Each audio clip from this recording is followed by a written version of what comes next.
Well, obviously, Lloyd, the fact that my father passed away the day before my 10th birthday, I was raised by my mom, my grandmother, and my two sisters, a lot of females. So my avenue to go out and to have fun was to go out through sports, whether it be football, basketball, baseball. I tried to stay active as much as I could. So that was the biggest thing, and it started in Little League and bitty basketball. And that was, I didn't know what I wanted to be, but I wanted to go outside and have as much fun as I could. And my sisters would catch balls. I would throw baseballs to them or throw footballs to them, or they would pitch to me. My mom did, my grandmother didn't, but so the very much female influence, I wanted to go out and try sports.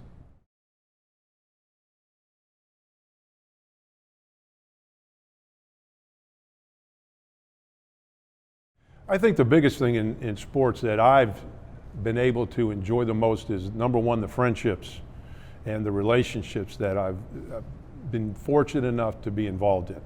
And 40 some odd years of coaching, the friendships that I've had through the coaches that I've worked with, the players that I've worked with, the administrators I've worked with, and then the relationships. Because when you're at a university for 4 years or you recruit somebody, you're there you're responsible not only for their on the field, but their off the field activities.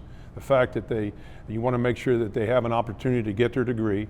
When you're coaching pro athletes, biggest thing is trying to give them the opportunity to be the best football player, basketball player that they can be for their livelihood and their family. So I think the friendships, the relationships, now after 44 years, I can call people that I coached with 25, 30 years ago, and they would do anything for me, and I would do the same for them. So I think those are the two most important things. And one thing that I learned through coaching is if you have solid relationships and friendships, then you'll have a chance for a championship because of those two things.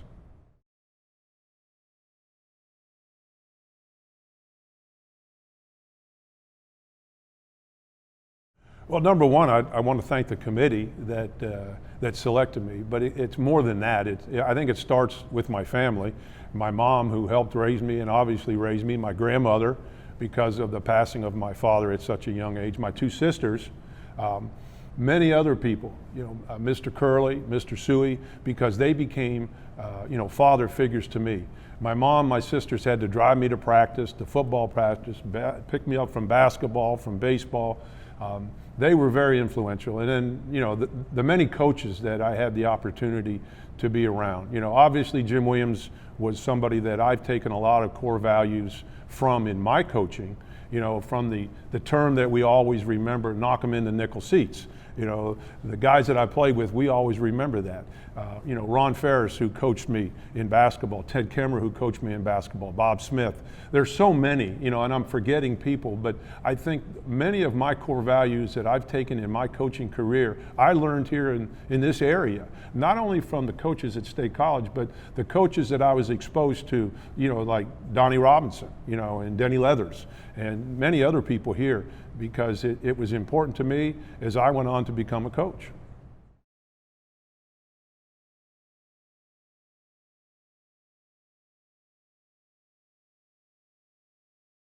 Well, number one, this is my hometown. This is my area, and it's a special place.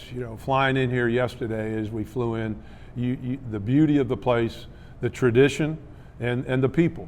It's the people. And driving here to Bald Eagle High School, this is the first I've been back here probably since I played high school and played baseball down here in American Legion. It's the people. I had a conversation with Barry Parkhill about 6 weeks ago, who's also in the Hall of Fame. And I asked him, I said, how was it? And he said, Arch, the biggest thing is you appreciate the people that are in that area when we grew up. And I think that's very true. They're blue-collar, hard-working people who take great pride in their families, the high schools, their traditions. And I think the one thing is respect what people have done in the past. And in all this area, I have tremendous respect, not only for Penn State, but the high schools here, the teachers, the coaches that were so important to me, that now, as I've gone on and had some success, I can look back now and thank the people here for allowing me to grow up here. Mike Archer grew up in State College as a very versatile athlete. In his senior year in football, the talented quarterback led the Little Lions to the conference championship. Arch was named All-Central Counties and All-State First Team, receiving an honorable mention on the All-American team. In basketball, his team was the conference champions, and he was named to the conference All-Star team. Arch followed that up, being named All-Central Counties in baseball as well. Mike was recruited by the University of Miami and played mostly as a free safety and punter. He graduated in 1976 and was named the School of Education's Scholar Athlete of the Year. Arch joined the Miami coaching staff under Lou Saban as a graduate assistant for 2 years, obtaining an MA degree while coaching. Then in 1979, things really changed at Miami. Howard Schnellenberger was hired as head coach, and Mike was named the defensive backs coach. Miami took huge strides down the improvement path, and in 1983, the Hurricanes defeated number 1 Nebraska in the Orange Bowl to finish at 11-1 and were crowned the national champions. In 1984, Schnellenberger moved on to Louisville, and Arch moved on to Louisiana State University as defensive back coach under Bill Arnsparger. He was the defensive coordinator for 2 seasons. Arnsparger left in 1987, and at age 34, Mike Archer was named as the head coach of the LSU Tigers, becoming the youngest Division I head coach in the country. Arch was ready, as his 1987 squad posted a 10-1-1 record, capped by a win in the Gator Bowl, the SEC Championship, and a number 7 national ranking. Arch led the Tigers for 3 more seasons and is remembered for the earthquake game in 1988. In front of an enthusiastic and noisy crowd of over 79,000 at Tiger Stadium, LSU upset number 4 Auburn 7-6. The name arose from the crowd's reaction following the final pass. It registered as an earthquake by a seismograph in LSU's Geoscience Complex near the stadium. Mike Archer finished his career record at LSU with a 27-18-1 record and 2 SEC championships. Mike then coached the linebackers for Coach George Welch at the University of Virginia for a year, then on to the University of Kentucky and Coach Bill Curry for 2 seasons. Mike made the leap into professional football in 1996, joining the Pittsburgh Steelers and Coach Bill Cowher as the linebacker coach. In Arch's 7 years with the Steelers, the team had 5 playoff appearances, and Arch participated in 2 Pro Bowls and coached 8 Pro Bowl players.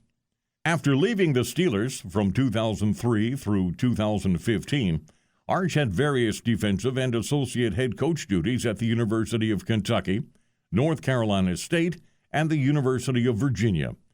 He took a year off in 2016, then returned to the pro ranks with the Toronto Argonauts of the Canadian Football League. In 2017, the Argonauts won the CFL championship, the Grey Cup. Mike stayed with the Argonauts 1 more year before retiring. But retirement did not last long. Arch is signed to be the linebacker coach in the new XFL Spring League Tampa Bay team for the 2020 season. Arch and his wife Barbara live in Cary, North Carolina, and have 2 children, Jeff and Betsy.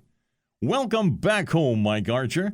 Now come forward to accept your induction into the Centre County Hall of Fame.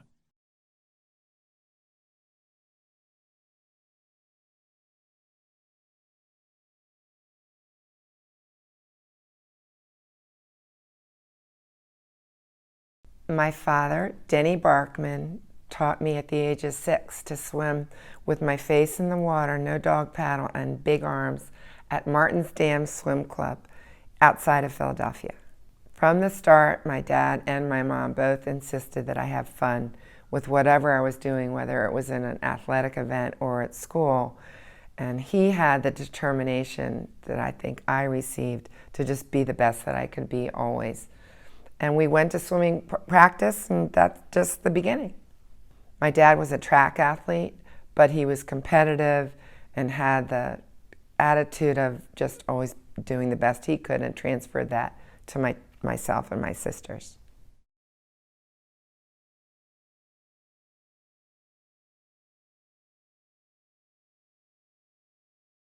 The thing that has given me the most satisfaction is having made friends up to 50 years ago in the sport, coaches and swimmers alike, with whom I can still have fun. Seems like our friendship never faded, and we have a lot in common. So I can tell you that we have reunions every 4 years of the Olympic team, and no one misses. Everyone goes. So I think the friendships I've made, along with the places I got to travel, New Zealand, China, all over the world, have given me the most satisfaction.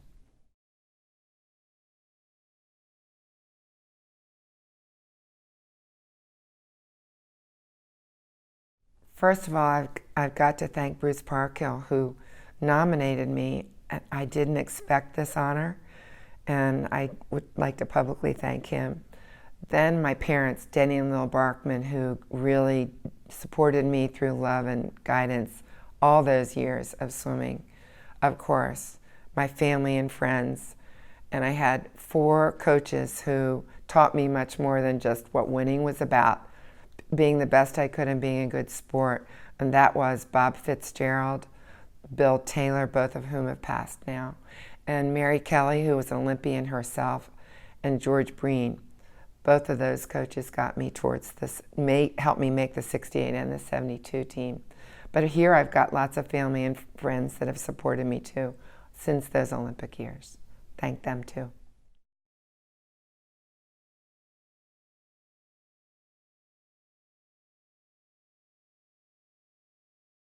It's still kind of a shock and somewhat of a dream because of my Olympic experiences so many years ago. To be honored today is, I can't really put it into words, but I just want to thank everyone for including me among the incredible group of inductees and former people that are in the Hall of Fame. It's a great honor to be in that group, and I know that my parents are watching over and proud, and if I can do anything to let them know how much I appreciate it, this is a way to thank them and thank all of you at the same time.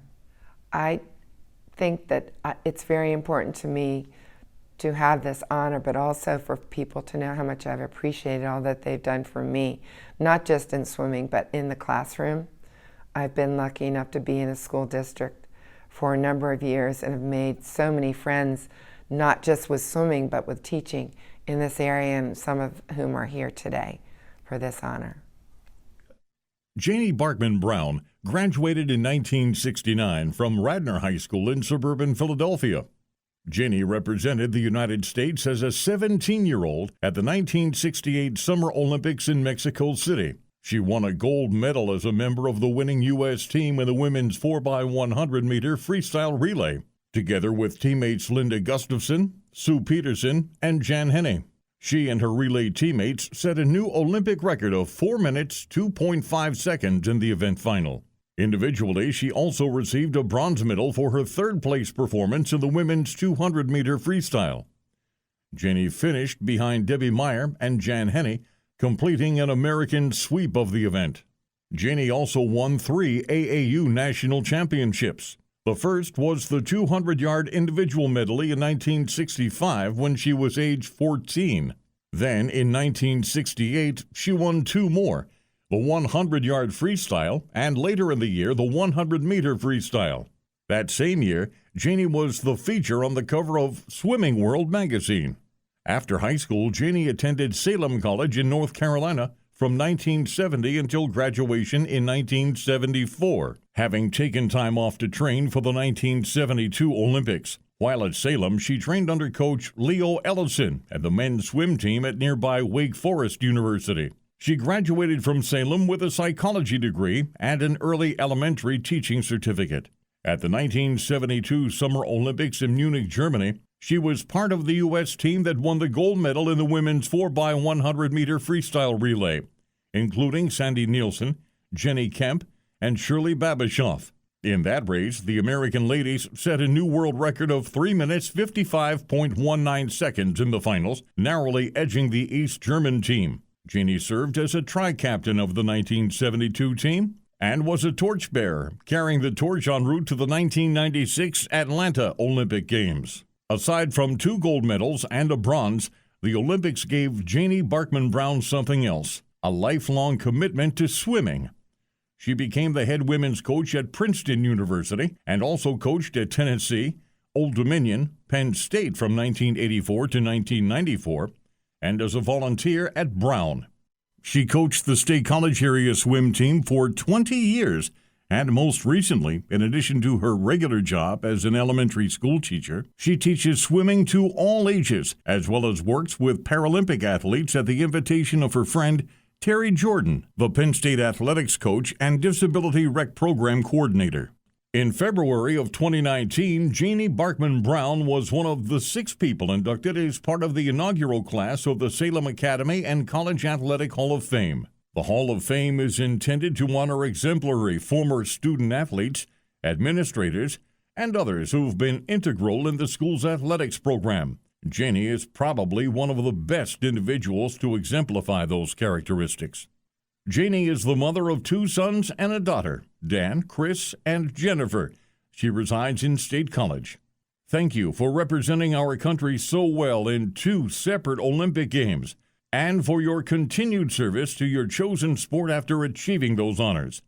Welcome, Janie Barkman Brown, to the Center County Hall of Fame.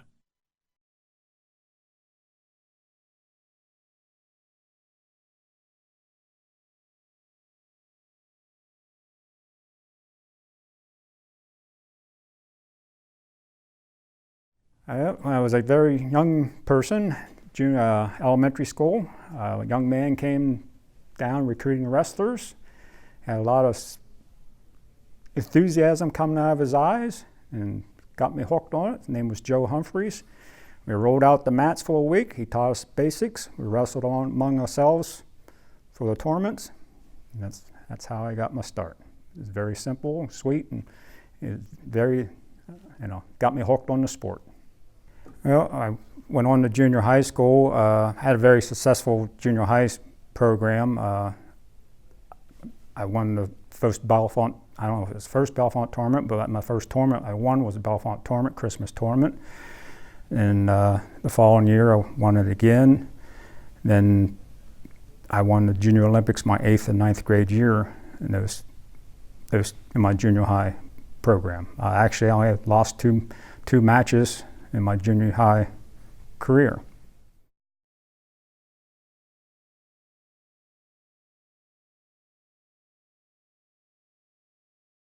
The most satisfaction I really had was how so successful at my sport. That really makes it enjoyable and I think build upon success. The number 2, the thing I really appreciate was the contacts and the people I've met through the years during the sport and after post-sport things that remembers the old good times that we talked about. And the 3rd most important thing that I really, and it just came to light from a classmate of mine a few months ago, is actually how many people I influenced and didn't really realize that I influenced them in the way that I did. Everybody that's talked to me has always been positive, thank goodness. So, but that's how I look at and how I look at my career, the 3 most important things that's important to me.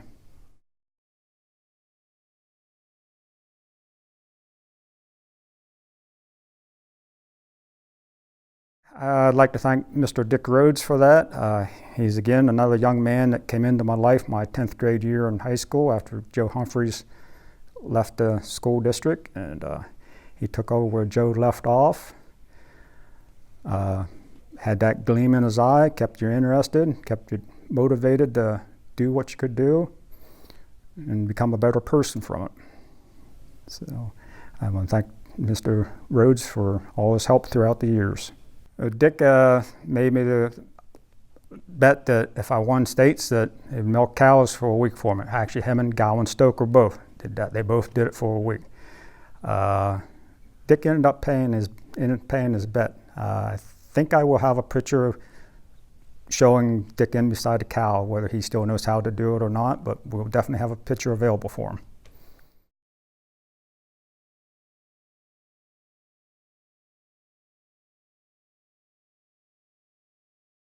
To be associated with all these men and women of this skill set and what they have accomplished in life, it's just an unbelievable feeling to be associated with these people.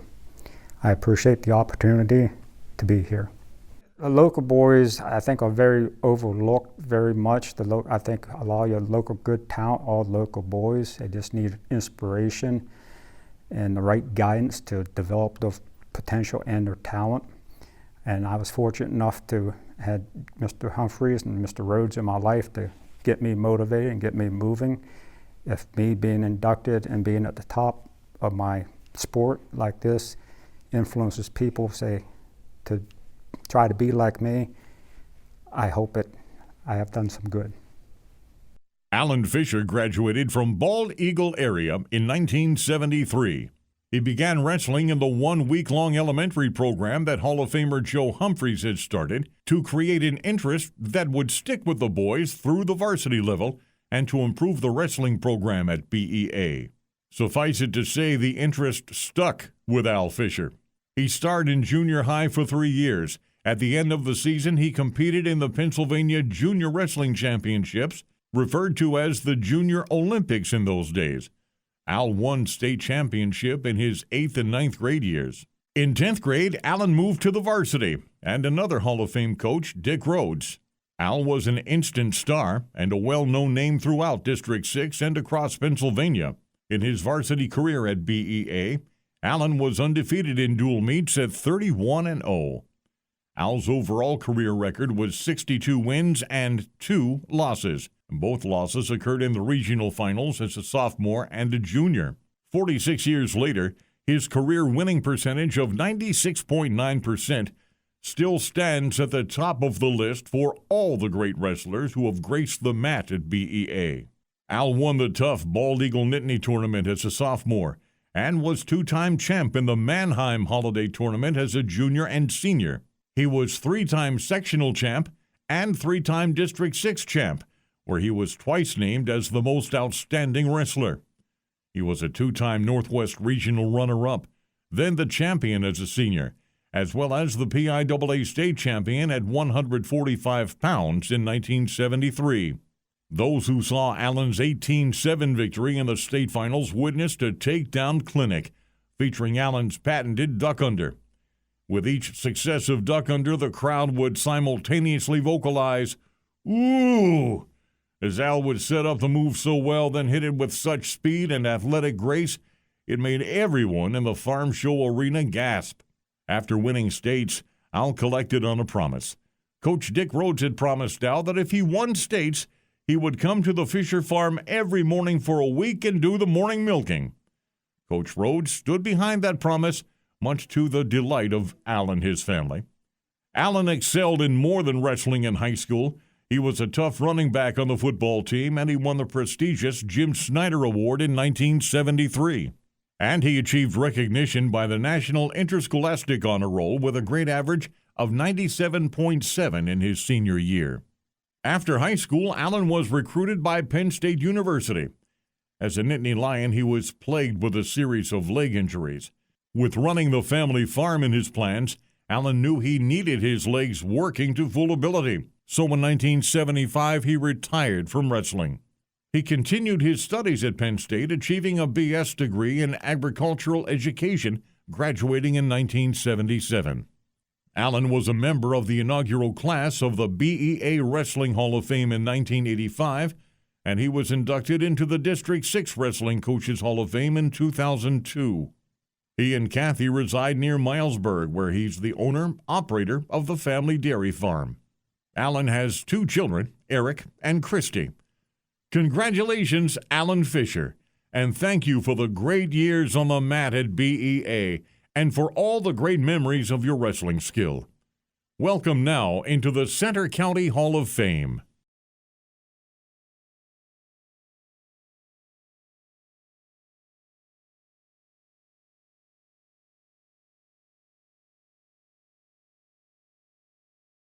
Back in the mid-1950s, Roger Bannister broke the 4-minute mile, and I was really enamored by that. I really thought it was great. In fact, so much so that I measured the length of my bedroom, which is the length of the attic in our house. And at that time, I ran my first mile. Like, it took me over 25 minutes to do it, but I was really with that. And then once I got into junior high, I wanted to go out for a sport. I first went out for wrestling in 7th grade, and I was 0-8 and pinned 7 times. So in 8th grade, I decided I would go out for basketball, and I was on the 8th string, and they only had 3 players on it, so I couldn't do that. But I noticed that every time I did conditioning, I was able to be right at the front. So when my family came back, my dad was on sabbatical. I was in Mexico City for my freshman year. I came back, and my sophomore year I started cross country in the fall, and I became really loved the sport, and I enjoy running.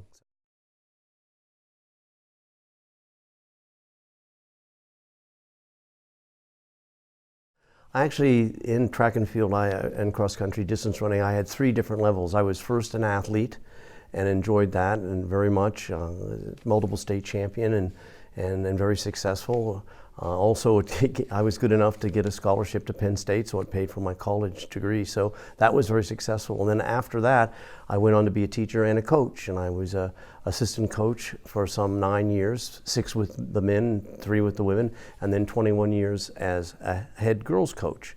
And that was extremely rewarding. Probably of all the 3 phases of a runner, a runner, athlete, a coach, or an official, that was probably the most satisfying, the coaching part of it.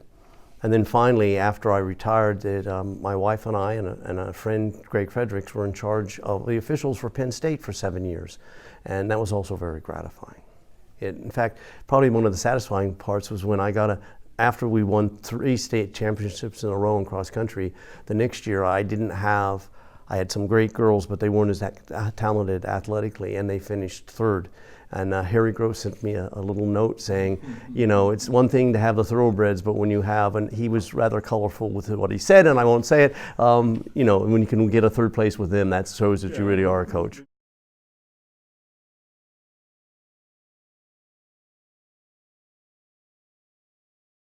Well, I particularly thank Ron Pavlichko because of his interest in track and field and his nominating me, and I have to, and also being my athletic director for many of those years that I coached.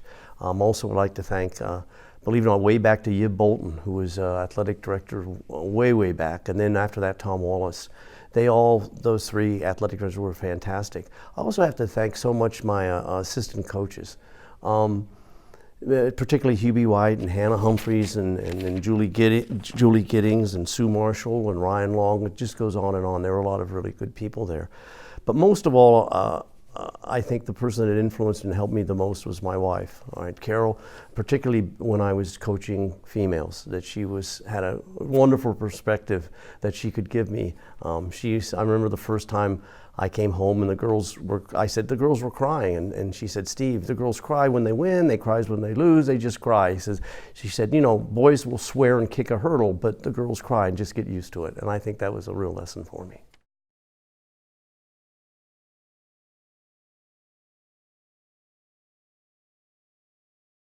I really see myself as representing all of track and field in Centre County. There's a tremendous history and culture that's here. The running community is fantastic. I'd have to also particularly thank Terry Loesch and Rapid Transit for all his support that he's done for so many athletes over this time. It means a lot to me in that I think that this is the beginning of recognition of the great history we have and culture we have with track and field, and in particular distance running. Steve Gentry was born in Michigan in 1947. Then his family moved to State College in 1952. Though not apparent then, that was a bright development for future state high cross country and track programs. Steve talks of his moderate success in various sports in the junior high level, but he astutely noticed that he was usually leading the way when those squads did running drills in practice. So he decided to try running as a sport. What a great decision that was. Steve Gentry was blessed with a runner's body, a lean frame, and good lungs. But according to classmate and fellow runner Jack Walmer, Steve was among the hardest workers ever coached by legendary coach Jackson Horner. We were all doing Jackson Horner workouts, good tough workouts, but Steve ran every morning on his own, every morning. And Steve had a running mentality that was as solid as a rock. Steve would win 2 individual PIAA cross-country state championships for State High. In the PIAA track and field championships, he placed second and then first in consecutive year mile races, setting a state record in his 1965 state championship. He also placed second in the half-mile race and anchored a championship 4x800 relay team, which set a national high school record. Steve also placed second in the mile run in the 1965 Indoor National Championship at Madison Square Garden. After high school, Steve accepted a full scholarship to attend Villanova University, nationally recognized for outstanding track and field and cross-country teams. After a year, Steve transferred to Penn State and received a full scholarship there. Steve continued running at Penn State, earning 3 letters and dropping his mile time to 4:08. But other priorities captured his heart, and he focused on his future career in teaching and coaching. Steve graduated from Penn State in 1969. Also in 1969, Steve married Carol Long, and both were hired by State College High. She taught English. Steve taught social studies while coaching running sports. He was an assistant boys coach for 6 years, assistant girls coach for 3 years, and then head girls coach for 21 years. A perennial powerhouse in cross country, his teams had a stretch of 17 years during which they won 5 state championships and only twice finished lower than 4th place. He coached multiple individual and relay team state champs and medalists. In 1981, he coached the winning team in both the indoor and outdoor Pennsylvania Track and Field Coaches Association championships. Steve and Carol both retired from State High in 1999, and in 2018, they both were inducted into the inaugural class of the Maroon and Gray Society. Steve was inducted into the Pennsylvania High School Track and Field Hall of Fame class of 2005. He was also very active in other aspects of his sport. For 20 years, he coached at Penn State Track and Field cross-country summer camps. In 1995, Steve was an honorary referee at the Penn Relays Carnival. From 2001 through 2004, he officiated the Penn Relays Decathlon. Also in 2004, he was an assistant coach for the Under-23 USA national team. He led the Keystone State Games Torch Runners for 10 years and has been a guest speaker at countless track and field and cross-country camps and conferences. Steve and Carol still live in State College, but do a lot of traveling. Thank you for your great years as an athlete and coach, Steve Gentry. Now come and accept your induction into the Center County Hall of Fame.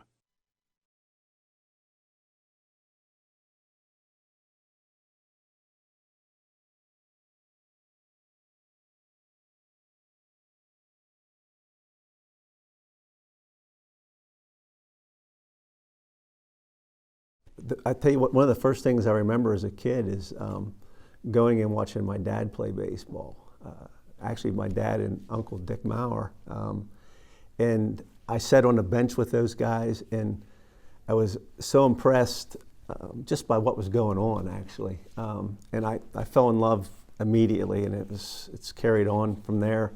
I remember being home and having a ball and a glove, and I'd throw the ball over the arm of the couch and catch it diving over the arm. And I ruined the couch, but that's another story. And then actually the football came a little later.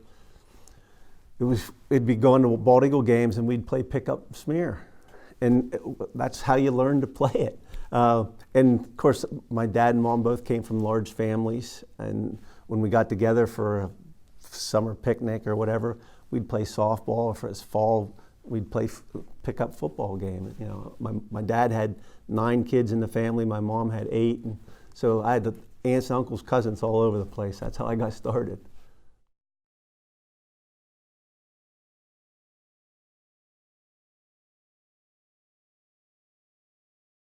I think about the people I grew up with and the friends I have, Randy Steimer, John Jones, Keith Bennett.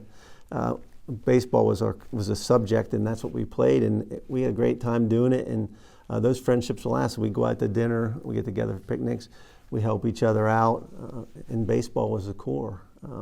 And that still happens with the other people too. College, same thing, no different. I get together with guys I was teammates, classmates with at Juniata College. We play golf. We get together with their families and we do things together. It's just wonderful. And you know, it's not so much the athletes, because they're great athletes. They're better people than they are athletes. You know, than being great athletes. It's just good people to be with, and that's what it's all about.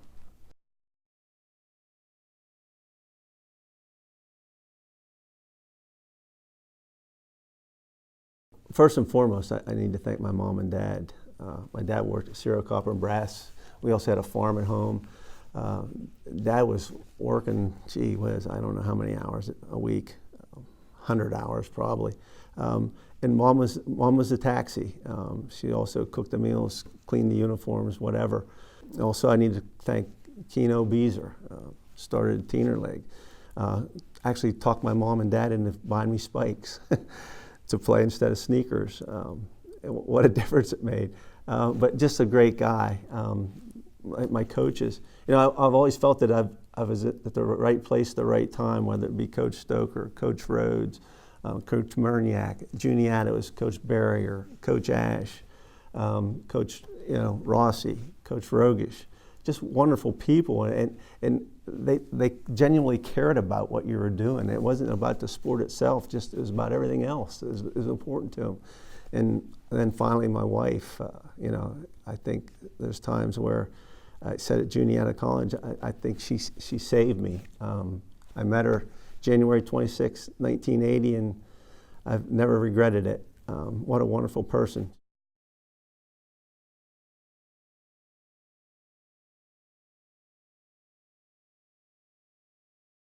Well, first of all, I'm extremely honored to be inducted and humble. I think about the people before me, just at Bald Eagle. That's not even counting Penns Valley, Bellefonte State College, Phillipsburg area. Just the fact that I'm honored and to be recognized in the Hall of Fame is incredible. There's a ton of people that I need to thank. It's never about one person. It's about everything else and everybody that helped you get there. And there's so many people that I want to thank. I don't have time to thank them all, obviously. But first and foremost, it's a blessing. It's an honor. I feel extremely privileged. There's people that are waiting to get in that I need to try to open up the door for that to happen, just because there's some people out there that, like I said, I'm just humbled and honored to be elected. Jeff Miles graduated from Bald Eagle Area High School in 1978. He is one of the most versatile athletes in BEA history, earning 9 varsity letters in 4 sports, 3 in football, 3 in baseball, 2 in wrestling, and 1 in basketball. As a senior football player, Jeff was a star running back and team captain for Coach Gowan Stoker. Jeff amassed incredible stats in the 8-3 season. He rushed for 1,720 yards, which is still the single-season rushing record at BEA 41 years later. That year, he was selected as All-Central Counties Conference, All-Big 8 Conference, and named First-Team All-State, as well as being named to the Big 33 team. Over his career, Jeff owned a spectacular 6.7 yards per carry average, with 26 touchdowns and 170 total points scored. In baseball, Jeff was equally prolific. As a senior, he was the team captain. Jeff was named All-Central Penn Conference, and he won the Burl Flick Award and the prestigious Jim Snyder Award. Jeff was recruited by Juniata College to play both football and baseball. He earned 4 varsity letters in football, and as a senior, he captained the team. Jeff led the squad in rushing as a junior and was selected as the most valuable player of the MAC Association East-West All-Star football game. He was named to the MAC All-Conference team for football 3 times and was the ECAC Football Player of the Week 5 times during his junior and senior years. On the baseball diamond at Juniata, Jeff's talent glittered even brighter. He earned 4 letters and was selected to the All-MAC team 3 times. In his junior year, he led the nation in hitting. He posted the highest batting average for all Division III players, hitting an incredible .509. He was selected as an All-American that year. In his senior year, he was chosen as the team's MVP. At the end of his senior year, Jeff received Juniata's prestigious Stan Mikkel Award, presented to the senior male athlete who has made the greatest contribution to Juniata athletics. In 1995, Jeff was part of the inaugural class elected into the Juniata College Hall of Fame. Then in 2012, Jeff was selected for the MAC Association All-Century Team in baseball. Jeff graduated from Juniata in 1982, majoring in geology with a teaching certificate. In 2004, he garnered a master's in education from Penn State. Aside from college play, Jeff played American Legion baseball and was named to the East-West All-Star team in both years. He played for Elmira in the New York Penn League for 2 years after the season ended at Juniata. He was invited to the Minnesota Twins training camp. Jeff starred in the Center County Baseball League for Port Matilda for 18 years, ending with a career batting average of .401. Jeff coached football and baseball at Juniata in 1986 and 1987. He was a teacher at Huntington from 1989 through 1995, where he coached football, wrestling, and softball. He then moved to administration for 24 years before returning to his alma mater, Bald Eagle area, in 2013, where he still serves as the superintendent of schools. Jeff and his wife Lisa live in the Julian area, and they have 2 daughters, Lindy and Kelsey. Congratulations on your excellence in your 2 great sports, Jeff Miles, and welcome to the Center County Hall of Fame.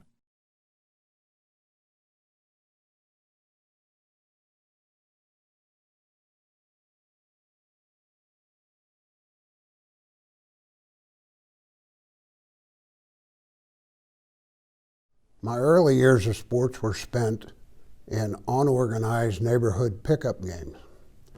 I remember playing baseball almost every day at the Bellefonte Little League field. I was interested in baseball and got on an organized Bellefonte Little League team, the Bellefonte Lions. After Little League, I played Teen League baseball. I was a very versatile player, being able to play many different positions. From early on, I was interested in sports just because I liked them. When I graduated out of the St. John's Catholic School in 8th grade and enrolled in the Bellefonte Middle School in 9th grade, I started to play organized football with equipment, something that we definitely didn't have in our pickup games. As a 9th grader, I played JV football and JV and varsity baseball.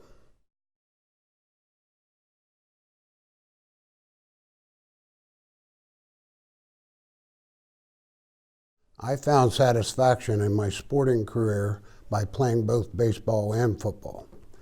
Some of the teams that bring back fond memories are my Little League All-Star team.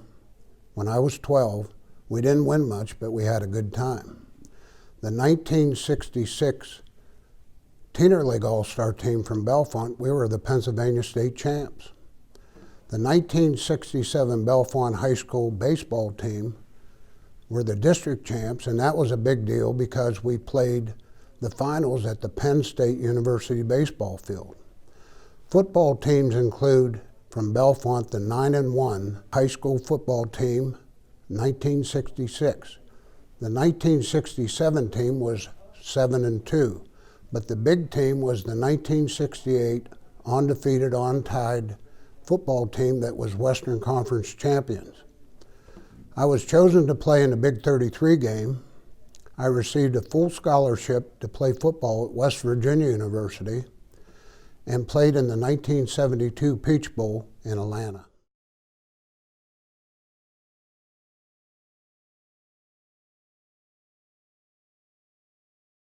First of all, I'd like to thank my mother and father, who were sports parents, my brother Tony, who nominated me for this honor, and my wife Marcia.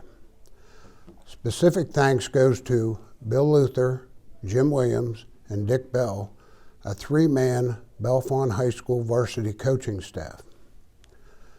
I'd like to give a shout out to Ron Bracken for all the wonderful articles that he wrote on the undefeated football team, and I would like to thank all the members and people associated with the 1968 Bellefonte High School undefeated football team. From WVU, I'd like to thank Jim Carlin for recruiting me, Bobby Bowden, who took over as head coach and took a bunch of 18 to 21-year-olds and pointed us in the right direction.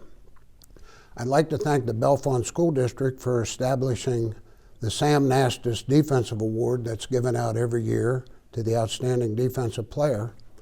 And I'd like to thank all the Centre County Hall of Fame voters for giving me this honor.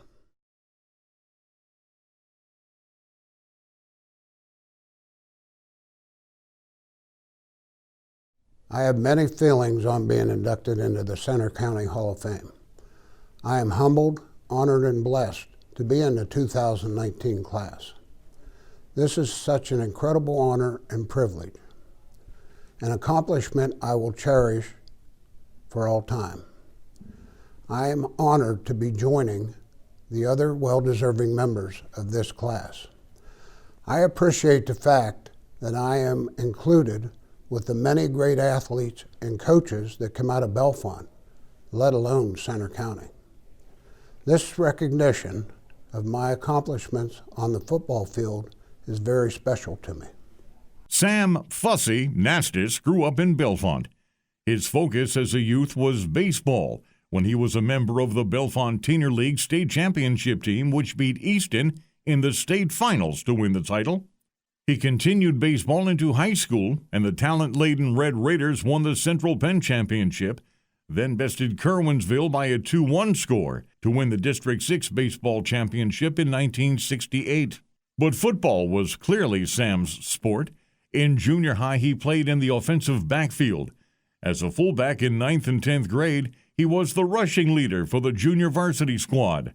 As a junior, in preseason practices, Sam often thought he would like to be in the offensive backfield, but after I got my first taste at linebacker, I knew that's where I wanted to be, Sam said.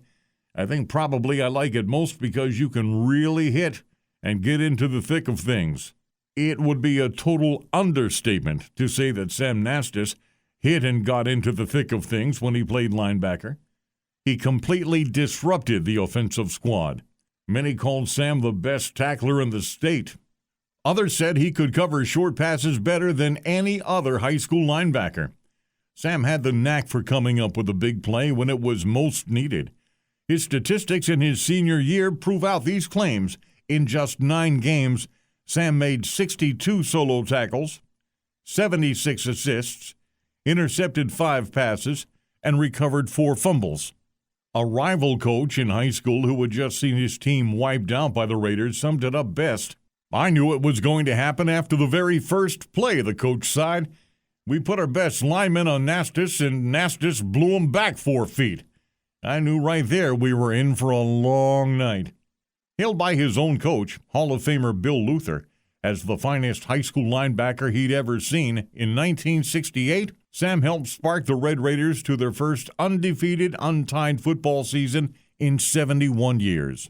Sam was a co-captain of that 9-0 team, which won both the Western Conference and Central County's conference titles.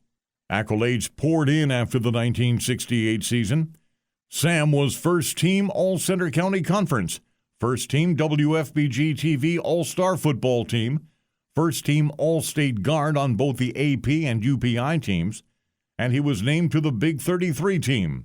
Sam was also named to the Scholastic Magazine All-America High School Football Team, and he was on the honorable mention list for Sunkist's Prep All-American Football Team. Sam received a full scholarship to attend West Virginia University and play football under head coach Jim Carlin in his first year, then for Coach Bobby Bowden for his last 3 years as a Mountaineer. He played from 1969 through 1972, playing in the Peach Bowl in 1972 in Atlanta. After college, Sam coached at the perennially tough DeLone Catholic High School in southern Pennsylvania from 1973 through 1977. Then went to Bald Eagle area from 1977 through 1980 before retiring as a coach. Sam continued to teach at BEA until he retired in 2011.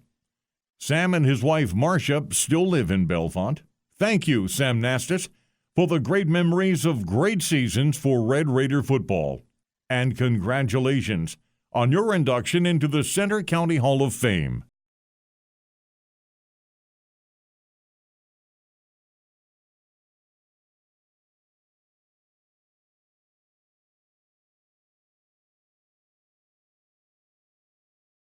My start in the sport of baseball was my father was a professional baseball player for a while, coached in the county ball for a long time, managed, and he used to spend time with my brother and I playing catch, hitting fungos in the backyard.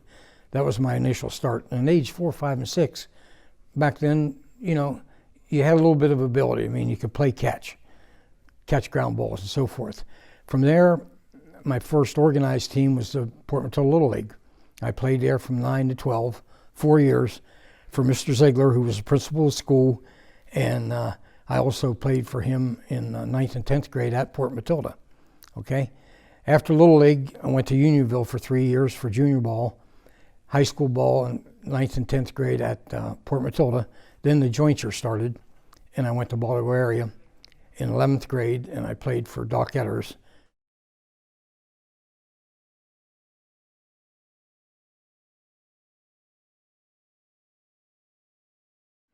There were many, of course, but the most satisfaction I got was with the people that I worked around, the other coaches, the kids I coached, the associations I made with all those people, working around people that I enjoyed being around. I got the satisfaction of playing ball at Penn State right out of high school. That was another big accomplishment for me.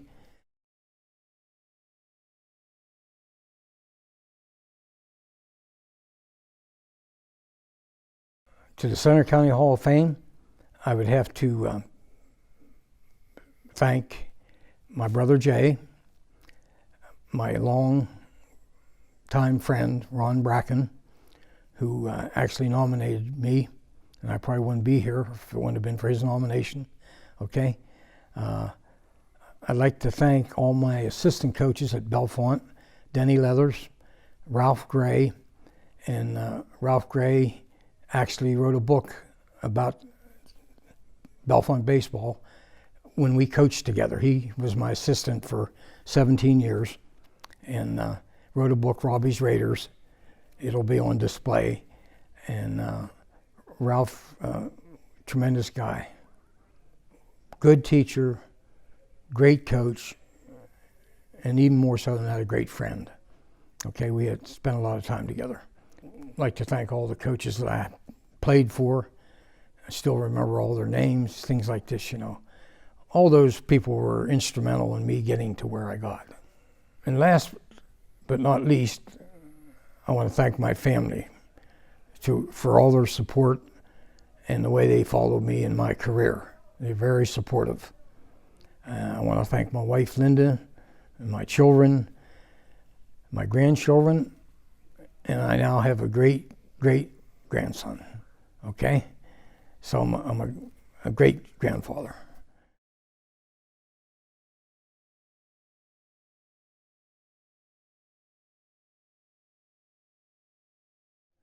To me, to be nominated and elected into the Hall of Fame is such an honor and a humbling experience, you know?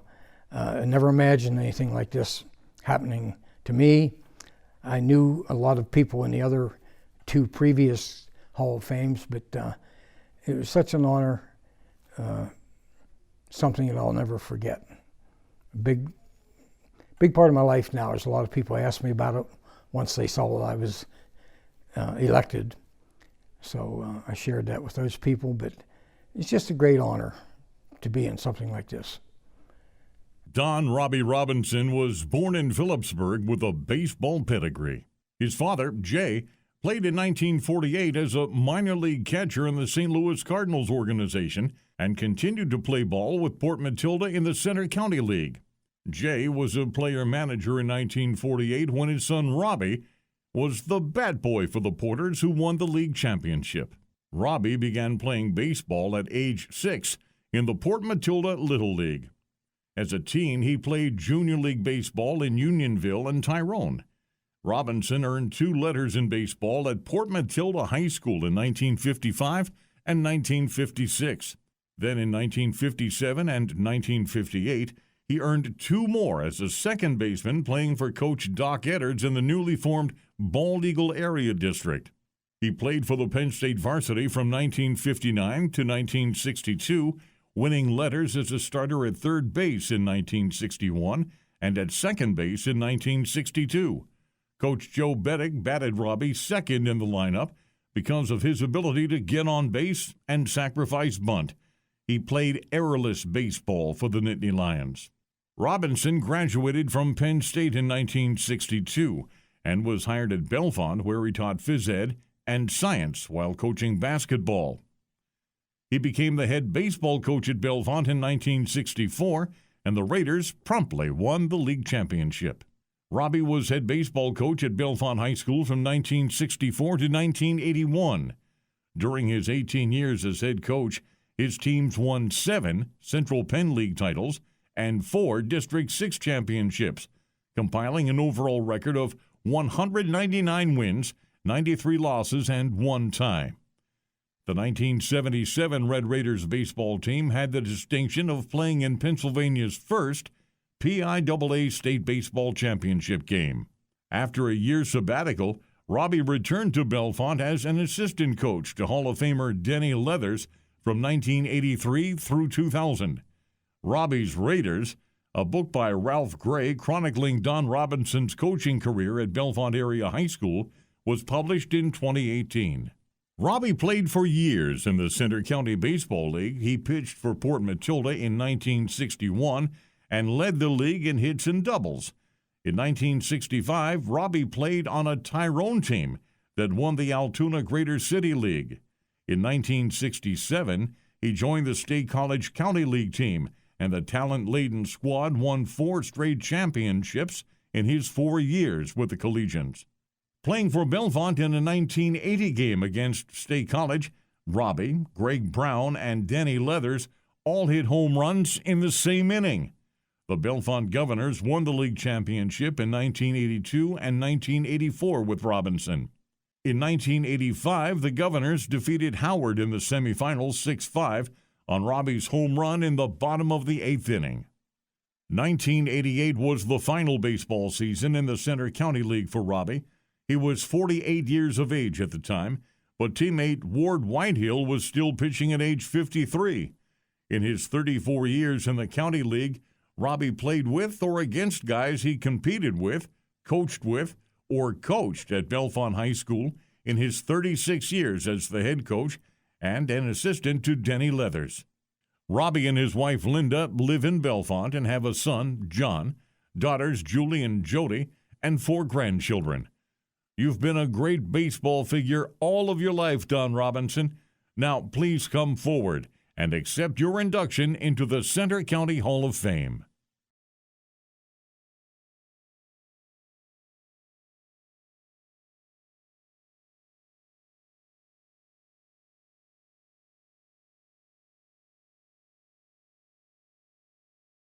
Well, I played 4 years in Little League for Decker Motors. My manager was Johnny Drojan. Then Glenn Smith started a wrestling program in Bellefonte, and at that time there was no elementary or junior high programs. So shortly after he started the program, I went out and wrestled with the varsity, trained with the varsity guys. It was called the old elementary school. It was elementary school across from what is now the middle school. It was an old armory in Bellefonte.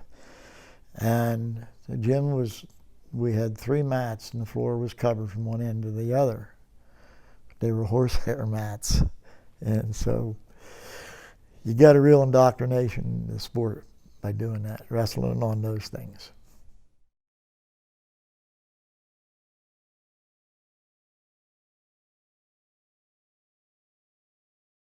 In both sports, watching kids progress from beginners to in wrestling to district champions or state champions, or just seeing them improve from day one to the best of their abilities when they were seniors.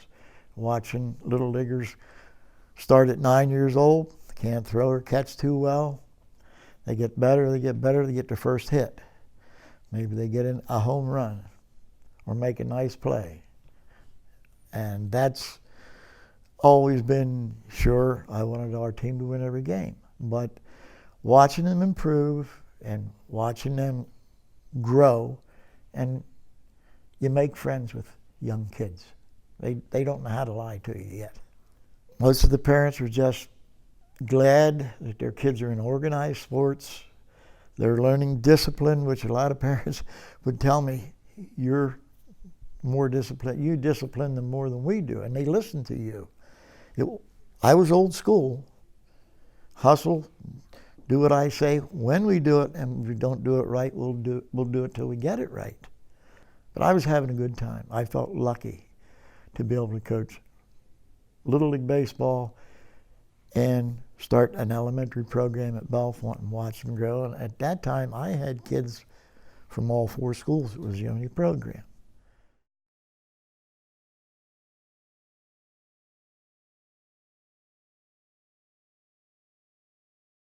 Well, I want to thank my mother and dad, and my older brother Alan, and my older sister Helen.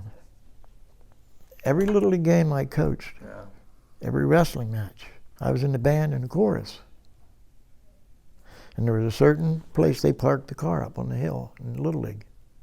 They built a swing up there for the grandparents of Bellefonte Little League, for my mother and dad.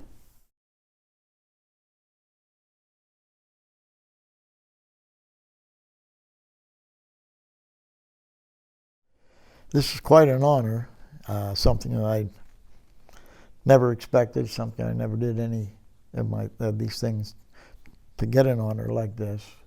I'm humbled by it. There's a lot of outstanding people already in this Hall of Fame, and to have my name included is just quite a super honor. But I've made friends with kids that were 9 through 12-year-olds, and they're all grown up now. That thrills me to death. There's no other way to put it. Aside from his family, Andy Thal had 3 loves growing up in Bellefonte: wrestling, baseball, and the band. He had nurturing parents who got Andy to any program in which he was interested.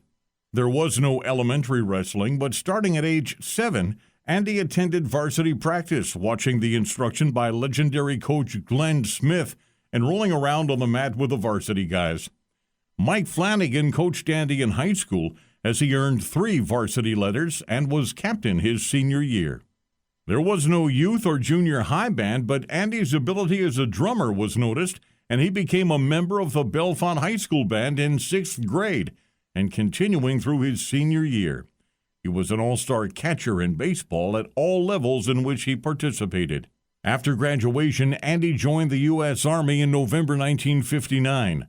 While stationed in Germany, he joined the boxing team and was the 28th Battle Group champion and 24th Infantry Division runner-up. After his honorable discharge, Andy returned to Bellefonte, working as a technician at a local chemical lab. He later worked for North American Refractories, retiring in 2003. In the mid-1960s, Andy started an elementary wrestling program at the Bellefonte YMCA, the first organized elementary program in the county. He had wrestlers from all 4 schools and taught the fundamentals to prepare them for future competition. Many of his wrestlers had successful careers, some becoming district and regional champions. One wrestler became a 2-time state champion and an All-American at Penn State. Andy was involved in the Bellefonte Little League program for 35 years, coaching 8 first-place teams, 7 all-star teams, 2 district runner-up teams, and in 1988 he coached an all-star team that placed 4th in the state. From 1968 until 1970, he wrestled for and coached the Bellefonte YMCA men's team, which was made up of young men from all over the county. In 2 of the 3 years, Andy won the state championship at his weight. In 1968, Bellefonte won the team title, while Andy was named the tournament's most outstanding wrestler. Also in 1968, Andy was encouraged to become a PIAA wrestling official by Sam Markle, a dear friend, longtime official, and 2015 inductee into the National Wrestling Hall of Fame. In a 20-year career, Andy had a busy dual meet schedule and numerous sectional, district, and regional tournaments. He worked 4 state championships and was selected to do the AAA finals in each year. Andy was considered to be one of the premier and most preferred officials for major dual meets and tournaments. He was regarded to be one of the finest referee mentors anywhere in Pennsylvania. After the 1988 season, Andy retired to follow his son Jim's high school wrestling career. In 1991, Jim won the 125-pound AAA state championship. Andy was named Bellefonte JC Man of the Year in 1988 for his many years of voluntary involvement with the town's youth programs, Little League Baseball, and wrestling. Andy later became the head coach of the Bellefonte Elementary Wrestling Program. He also served as a volunteer junior high coach and then a volunteer with the varsity team before retiring from coaching in 2012. Andy was inducted into the Bellefonte Wrestling Hall of Fame, class of 2004, and is now chairman of the Hall of Fame committee. Andy and his wife Denise live in Bellefonte and both still volunteer. Thank you, Andy Thal, for your dedicated work for your community. Now, please come forward to be inducted into the Center County Hall of Fame.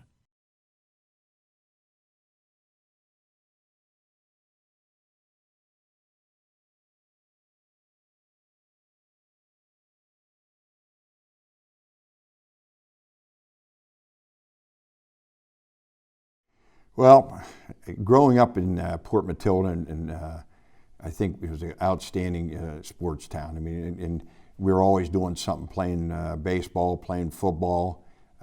My parents, you know, I owe a lot to my parents. My mom and dad. My dad was very athletic background. He coached basketball, coached football. He officiated, so I did a lot of traveling with him. And then, of course, having a brother. And I think probably the biggest thing I got started was the competitiveness, that we had, in the family.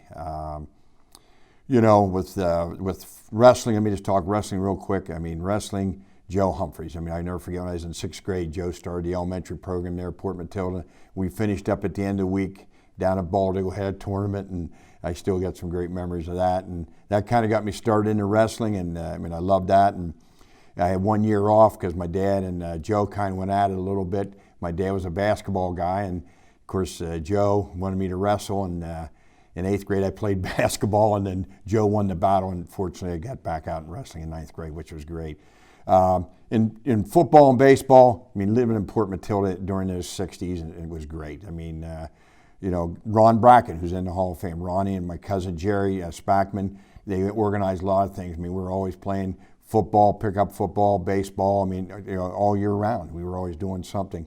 And Jim Rudy, I owe him a lot of credit too. Jim Rudy was our baseball guy over there. So I think, like I said, my contact with sports was a lot to do with where I grew up, the family, and all the people and contacts we had in that town.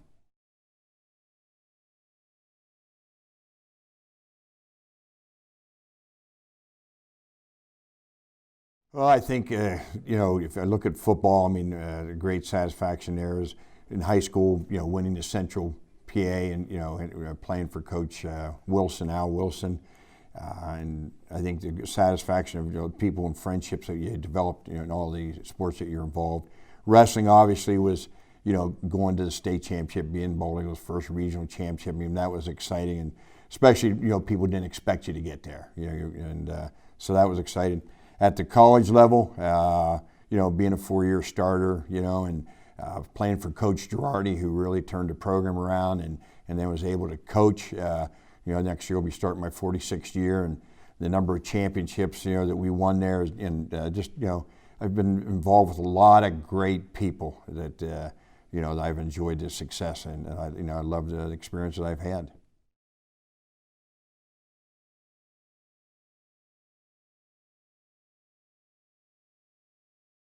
Well, number one, I have to thank God, for all the abilities and talent, and my parents, obviously, my brother and sister, my wife and the family. Obviously, I'd like to thank you, Lloyd, for all the work that you've done in helping to make this happen. Joe Gastiner, the SID. I'd like to thank, all my coaches throughout my career, especially Joe Humphreys, who's in the Hall of Fame here, and just an outstanding individual. He's like a second dad.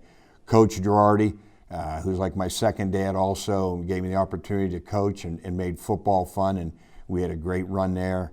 All the assistants that helped there. My teammates and friends I developed over the years back here in this hometown, Center County. I'd like to thank also a lot of the players, and again, you're as good as your players. I mean, it takes a community to help you be successful, and I've been blessed. I've been very fortunate to have a lot of people help me to be successful, and Coach Clark, and also Lycoming College.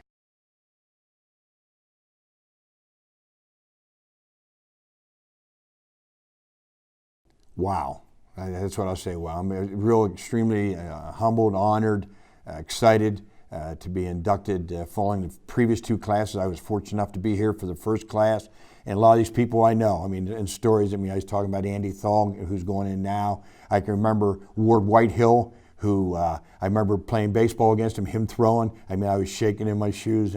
Just a lot of great people. Ron Bracken, I got to thank him. Ronnie, the coverage he gave us, and I've been very blessed, and I said I'm very excited. Your hometown. 21 years I spent in this area, and a lot of good friendships and people like yourself, and just great memories. And I love this area, and you got Penn State here, you have Bald Eagle, and Port Matilda. Those are three key places that really helped me a lot. So very humble, and thank you very much. Honored.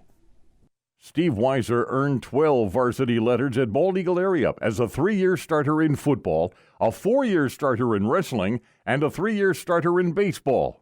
In football, he was a tough runner out of the backfield and a hard-nosed linebacker. A captain as a senior, he was an All-Central Counties Conference and named to the WFBG All-Star team. In wrestling, he was a sectional, district, and regional champ as a sophomore, finishing the year as BEA's first state finalist. He was undefeated in dual meets as a junior and senior, winning the tough BEN tournament and sectionals as a senior captain. In baseball, Steve was a catcher and third baseman for a team that went to districts. He won the coveted Jim Snyder Award in his senior year of 1970. Steve was recruited at Lycoming College and was a 4-year starter in 2 sports.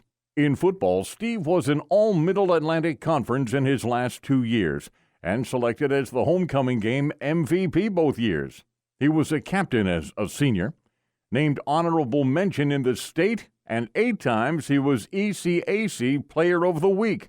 In wrestling, he started all 4 years, placing 2nd and 3rd in the MAC championship, then qualifying for Division III Nationals as a senior. He graduated in 1974 with a BA in political science. Right out of college, Coach Frank Girardi hired Steve as a defensive coach. 46 years later, Steve is still on the job and a coaching legend, some say more than a legend. He was the architect of a defense that changed the fortunes of the football program in the 1970s before presiding over a damaging defense that has won 15 MAC titles in the last 40 years. Steve currently is the assistant head coach and co-defensive coordinator. He began as an assistant, working with linebackers before being promoted to defensive coordinator in 1977. Steve helped lead the Warriors to the #1 national ranking in total defense twice during his tenure, and his teams have also posted nationally leading numbers in rushing defense 3 different years and scoring defense in 1999. During his years, the Warriors have posted a record of 327, 149, and 5, 8 undefeated seasons, 23 MAC championships, 12 NCAA playoff appearances, including 2 trips to the national title game. His defense topped the MAC 18 times and has posted a total of 66 shutouts. In 2018, Steve coached 2 all-conference selections, as the defense had 3 all-conference picks and paced the team to a MAC Centennial Bowl Series appearance. The Warriors led the MAC in scoring defense for the 3rd straight year in 2013, also topping the league essentially in every defense, rushing defensive category. His defense led the MAC in scoring defense in 2012, as the Warriors featured 8 all-conference players on the defensive side of the ball and 4 all-region selections. In 2011, he helped mentor a brick wall of a defense that paced the Warriors, leading the MAC in nearly all categories and finishing in the top 10 in the nation in no less than 6 defensive categories. Along with coaching, Steve organizes football's annual golf outing and ad sales for the Game Day program. He serves the community in a number of service and charitable events. In 1987, he was inducted into both the Bald Eagle Wrestling and BEA Football Halls of Fame. In 2018, he received the prestigious Ray Key Sports Award in Williamsport, and this past winter, he was inducted into the District 6 Wrestling Coaches Hall of Fame. Steve taught at Williamsport Area High School from 1974 until retiring in 2006. He resides in Williamsport with his wife, Pam. Thank you for your great years as a coach and still continuing, Steve Weiser, and welcome to the Center County Hall of Fame.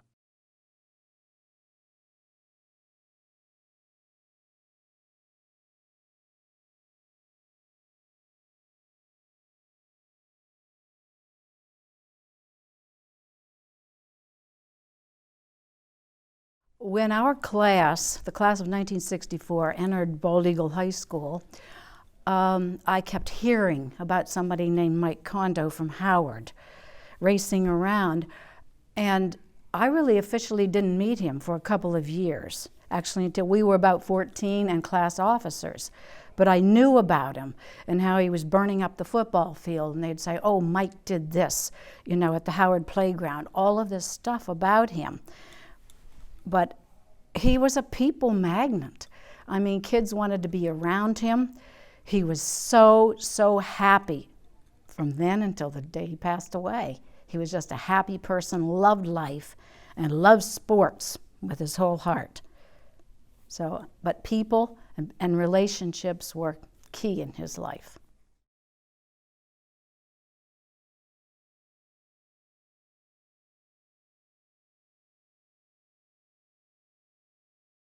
Without a doubt, he would say opportunities.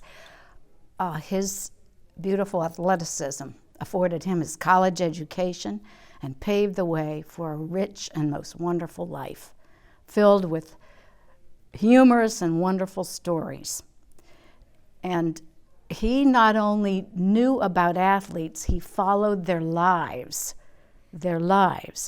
deep into them. Great admirer, early admirer of women's sports, followed that as well. So he was my sports trivia man.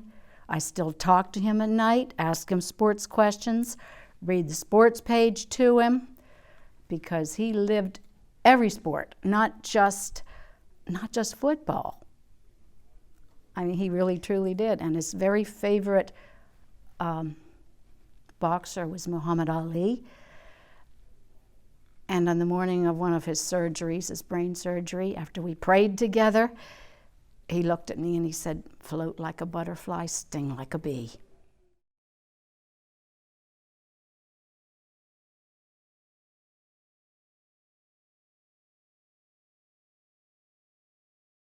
Well, first and foremost, I'm certain that he would thank the family members involved who initiated this current process. Todd Warner, our firstborn nephew, and Paul Hawes, my brother-in-law. And beyond that, there would be a stream of coaches that were instrumental. The number one that stands out was Baxter Weber from Howard, who was his Little League coach. And he felt that Baxter Weber really created the athlete, molded the athlete with a code of conduct which carried throughout his life. And all of his high school coaches, everybody along the way added to that. But there again, Murray Warmath had some of the same traits as Baxter Weber. And of course, Michael, and he followed the greats. Michael's greatest coach of all time was Vince Lombardi. And Warmath had coached with Lombardi.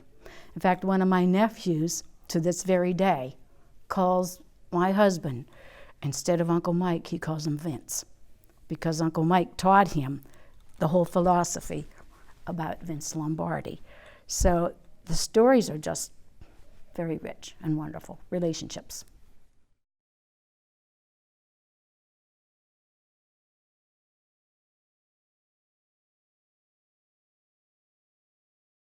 Well, it's like frosting on the cake of a great person. My husband was the most humble man, filled with humility. It was one of his most beautiful gifts. Not even his own son.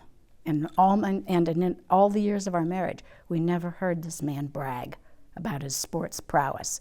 And in the conversations out in the waiting room, people there felt the same way. So it's just a great tribute and honor for a man who loved all sports, followed them forever. Mike Kondo grew up in Howard, a community he loved, his own special place with lifelong friends and memories. People realized early that Mike was a gifted athlete. He played in Little League and dreamed of being a New York Yankee. However, a different game would become his signature sport. When he entered Bald Eagle Area High School, his athletic potential came into full bloom. While still in junior high, every BEA coach knew he was the athlete they wanted. Mike would go on to win medals with the District 6 and PIAA track and field championships and earn 9 varsity letters in football, basketball, and track. On a September Saturday in 1961 at Bald Eagle Nittany, sophomore Mike Kondo's first varsity touch was a kickoff return for a touchdown, the first of his BEA record 42 TDs. The Eagles finished 1962 under first-year coach Ron Signorino, a best-ever 7-1-1. That season, Mike had one of the best games of his career as BEA beat Chief Logan 34-15. He later learned a University of Minnesota recruiter was at the game. In Mike's senior 1963 season, BEA finished at 8-0-1, the only blemish a 26-26 tie, played against also unbeaten Chief Logan in front of 6,000 fans at Wingate. Mike was the greatest player on BEA's greatest team as the Eagles beat Lock Haven for the first time in school history. BEA beat county rivals State College and Bellefonte as Mike scored every Eagle touchdown in those battles. Mike had narrowed his college choices to Kentucky or Minnesota, but he was very dismayed by the racial segregation and hostilities he saw at Kentucky during his recruiting visit. Coach Signorino reminded Mike that Minnesota was recruiting several Pennsylvania players and wanted him. That sealed the deal, and Mike committed to the Gophers. Through his dreamlike BEA career, Mike focused more on a special someone than on sports. His biggest fan then, and for the rest of his life, was Patricia Hoover, a beautiful red-haired classmate he met when they were both 14. Pat shared Mike's dream when he was the first BEA player named to the UPI and AP All-State teams, along with the Big 33 team. Mike played an outstanding game in the Big 33 as PA beat Texas. At Minnesota, his college football future would be as defensive back and return specialist. While flying to California for the 1965 season opener against powerful Southern Cal, Mike learned he would be starting. In the opening minutes of that game, he recorded his first collegiate tackle on Trojan Mike Garrett, who won the Heisman Trophy that season. Mike had marvelous stories about his 3 years as a starter. He fondly talked about the win over Ohio State and how his Gophers fared well against its biggest rivals, 3-0 against Iowa, and beating Michigan and Wisconsin twice. Before his 1967 senior year, Mike and Pat were married in Howard during the summer, and she returned to Minnesota with him. Mike believed his team would win the Big Ten championship, so he figured they would later have a belated honeymoon in Pasadena. The Gophers won a share of the title, but the Big Ten chose to send Indiana to the Rose Bowl. Indiana then visited Minnesota in the next-to-the-last game of that season. The day before the game, Coach Murray Warmoth took his seniors to the press box and quietly watched the Hoosiers doing a stadium walkthrough. He pointed out they all wore sweaters with a huge Rose Bowl emblem. Mike said, "That was all we needed to see. We pounded them 33-7, but they went to Pasadena instead of us." Mike and Pat enjoyed returning to Minnesota in 2007 for the 40th reunion of the Big Ten Championship with his teammates and then 94-year-old Coach Warmath. Mike Kondo passed away on his 70th birthday, October 5th, 2016. Pat and their son, Wells, are here today and are very grateful for this wonderful honor bestowed on BEA's legendary athlete from Howard. Please come forward and accept Mike Kondo's plaque and induction into the Center County Hall of Fame.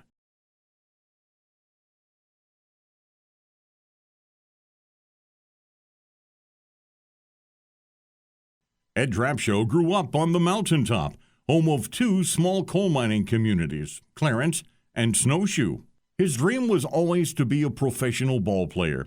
While still several months shy of age 12, he pitched 5 innings for the Clarence American Legion baseball team against older kids on his last day of the 1947 season, when he was actually the team mascot and bat boy.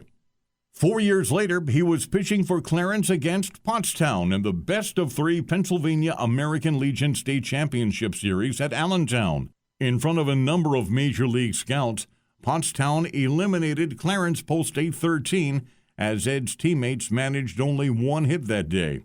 Better days lay ahead for the southpaw pitcher who attended Snowshoe High School and then Bellefonte High School.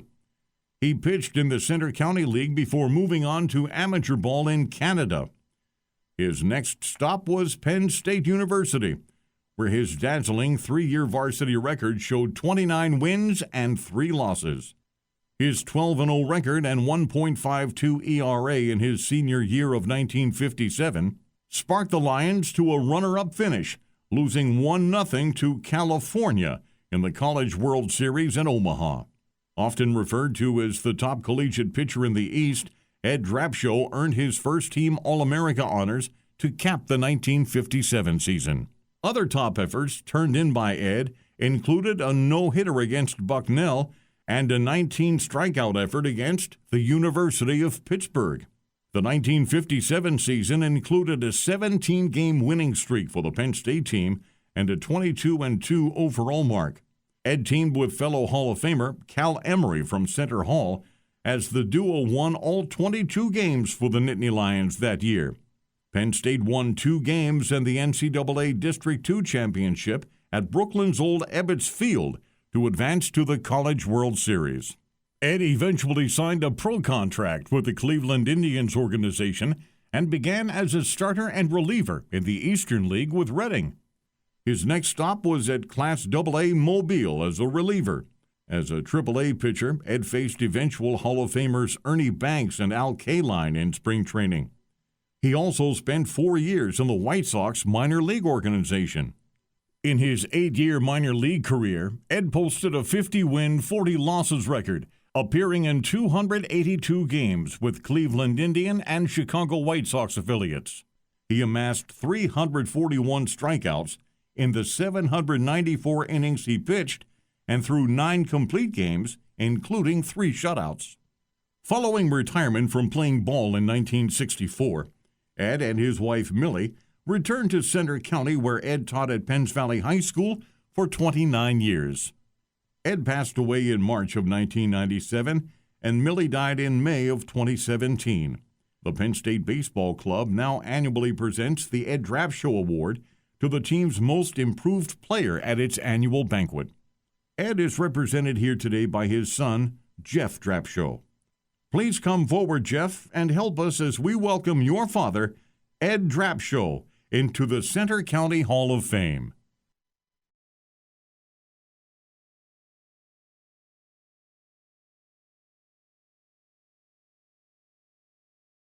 In 1946, when Glenn Smith introduced wrestling to Bellefonte, 2 students showed up in the gym.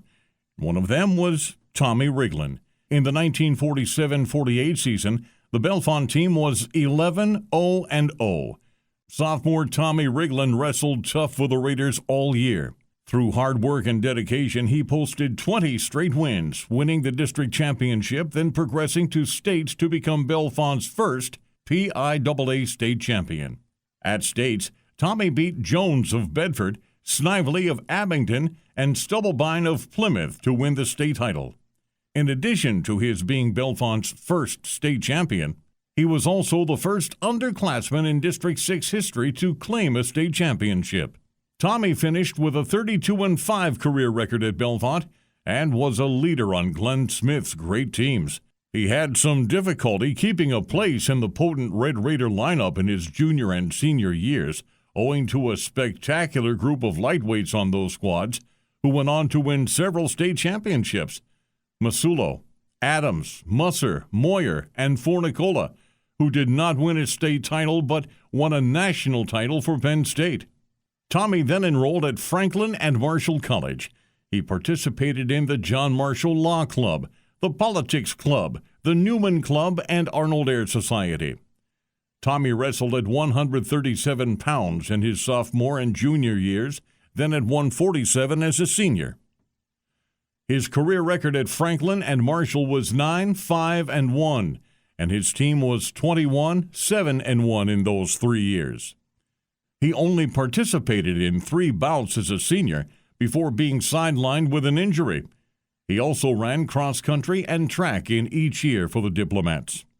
When F&M wrestled against Princeton during his sophomore year, Tom won his bout, but as an interesting side note, one of the Princeton wrestlers was Donald Rumsfeld, who later went on to serve as the Secretary of Defense under Gerald Ford and again under George W. Bush. Against the Navy that same season, Tommy was one of the only 2 from F&M to win bouts. Tommy graduated in 1954 and collected a B.A. in history. After college, Tommy served in the U.S. Air Force, becoming a pilot, rising to the rank of second lieutenant. During that time, he was accepted to law school at Notre Dame. While still in the prime of his life and not far removed from his wrestling days, Tommy Riglin was tragically killed in a military aviation accident in 1957. Following his death, Bellefonte coach Glenn Smith wrote, "Tom possessed the sort of character every man would want for his own son." Tommy's college coach lauded Tom's strength of character and courage. In light of his short but distinguished career and unfortunate untimely death, Tommy Riglin left a remarkable legacy for his sport in both Bellefonte High School and Franklin and Marshall College. F&M established an annual scholarship fund named after Tommy Riglin and teammate Art Health, which rewards athletes who demonstrate leadership, athletic achievement, respect, and most importantly, kindness. We welcome Tommy Riglin into the Center County Hall of Fame in the Legend category, and now ask Tommy's niece, Rosalie Bailey, to come forward and accept his plaque.